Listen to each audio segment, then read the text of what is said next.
बेलगाम होगलाणी आलूर दर आलू माड़ू खाउटी को निस्तार नहीं।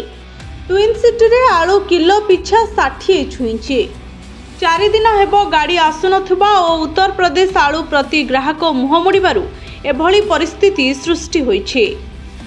आलू अभाव पड़ुथुबारु बेपारी माने मन इच्छा दर बढ़ाई चलछन्ते। फलरे खाउटींक महलरे तीव्र असंतोष प्रकाश पाइछे। दररे लगाम लागुनथुबारु चिंता देखा देइछे। आलू संकट को नहीं खाद्य जोगाण और खाउटी कल्याण मंत्री कृष्णचंद्र पात्र पूर्वर बीजेडी सरकार को टार्गेट करछन्ते। से कहिसंती 24 वर्षर शासन काल रे राज्य रे आलू उत्पादन बढ़ाइबा पई कोनोसी योजना कलेनी। राज्य आलू चाष रे पछरे पड़ जाइछि। एठी वार्षिक उत्पादन मात्र 3 लाख क्विंटाल।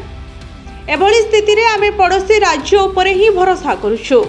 पश्चिमबंग आलू कौन पाई देउनी ताहा एपर्यंत स्पष्ट हो पारुनी। तथापि आमे आलोचना जारी रखिछु। आज किछि गाड़ी आसीछि। शुक्रवार उत्तर प्रदेश और पश्चिमबंगरू आहुरी गाड़ी आसिबो। एहा परे दर कमिबार संभावना रहिछि।